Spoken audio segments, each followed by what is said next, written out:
আমাদের গলা ফেটে যেত এক একটা প্রোগ্রামে তারেক রহমান বীরের বেশে আসবে ফিরে বাংলাদেশে এই স্লোগান দিতে দিতে। এই স্লোগানের পূর্ণতা যবনিকাপাত ঘটবে।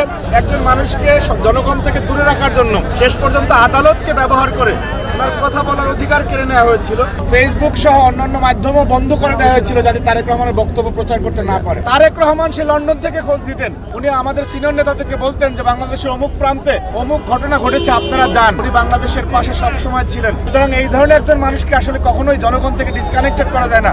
আগামী পরশুদিন বাংলাদেশের ইতিহাসের সবচেয়ে বড় জনস্রোত হবে আবেগের ঠিকানা। তারেক রহমান এতদিন পরে বাংলাদেশে আসছেন। রাষ্ট্রের সমস্ত অর্গান, আপনার নির্বাহী বিভাগ, বিচার বিভাগ সবকিছু কাজে লাগিয়ে তারেক রহমানকে দুর্নীতিগ্রস্ত প্রমাণ করার যে অপচেষ্টা ফ্যাসিস্ট হাসিনা সরকার হয়েছে, তখনও কিন্তু ওনার বিরুদ্ধে কোনো প্রমাণ করতে পারেনি। আমরা শুনেছি যে অলিক কাহিনী, কল্প কাহিনী, হাওয়া ভবনের অনেক কল্প কাহিনী শুনেছি, যেখান থেকে শিক্ষা এবং বাংলাদেশ নিয়ে পরিকল্পনা করা হতো। তাকে নিয়ে অন্য বাজে ন্যারেটিভ দেখেছি।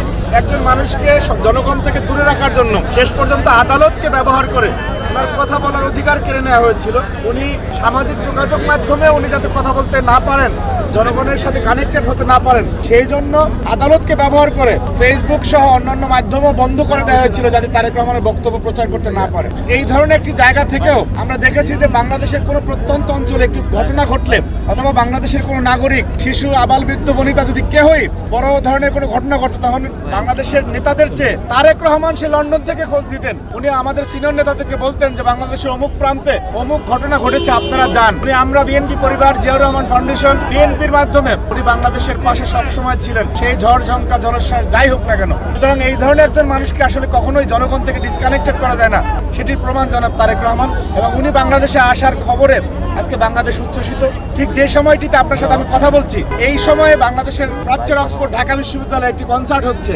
সেই কনসার্টের নাম হচ্ছে প্রত্যাবর্তন 2025। সেখানে ঢাকা বিশ্ববিদ্যালয়ের হাজার হাজার শিক্ষার্থীরা বাংলাদেশের জাতীয়তাবাদী নেতা এবং আগামী বাংলাদেশের অনিবার্য নেতৃত্ব তারেক রহমানকে শুভ আগমন জানানোর জন্য ওনারা যে প্রস্তুতি নিচ্ছেন, একই সাথে 300 ফিটে দেখেন হাজার হাজার মানুষ জড়ো আছে। এবং বাংলাদেশে ইতিমধ্যে আমি কিছু সামাজিক যোগাযোগ মাধ্যম সহ পত্রিকা দেখলাম যে ঢাকামুখী স্রোত শুরু হয়ে গেছে। ইনশাআল্লাহ আগামী পরশুদিন বাংলাদেশের ইতিহাসের সবচেয়ে বড় জনস্রোত হবে।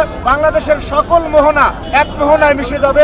সবাই শুধু একটি কথাই বলবেন, তারেক রহমান বীরের বেশে আসছে ফিরে বাংলাদেশ। আমরা এই প্রজন্মে যারা ছাত্র দলটা করি, তারা ওনার স্নেহ, ওনার সাথে যোগাযোগ রেখে, ওনার নির্দেশনা, এবং উনি আমাদের ছাত্র দলের সাংগঠনিক অভিভাবক। আপনার বাসার অভিভাবক, আপনার মা বাবা যদি দীর্ঘ 17 বছর আপনাদের থেকে বিচ্ছিন্ন থাকতো, সে যদি বাংলাদেশে ফিরে আসে বা দূর থেকে ফিরে আসলে আপনার অনুভূতি কেমন হতো? আমাদের অনুভূতি ঠিক সেই রকম যে আমাদের অভিভাবক, আমাদের আশা আকাঙ্ক্ষার বাতিঘর, আমাদের আবেগের ঠিকানা তারেক রহমান এতদিন পরে বাংলাদেশে আসছেন। আমাদের গলা ফেটে যেত এক একটা প্রোগ্রামে তারেক রহমান বীরের বেশে আসবে ফিরে বাংলাদেশে এই স্লোগান দিতে দিতে। এই স্লোগানের পূর্ণতা যবনিকাপাত ঘটবে ঠিক এই জায়গাটিতে ইনশাআল্লাহ পরশুদিন। এটা আমাদের কাছে একটি এত বেশি আনন্দের, এত বেশি মাহেন্দ্র ক্ষণের, যেটি ভাষায় প্রকাশ করতে পারতেছি না।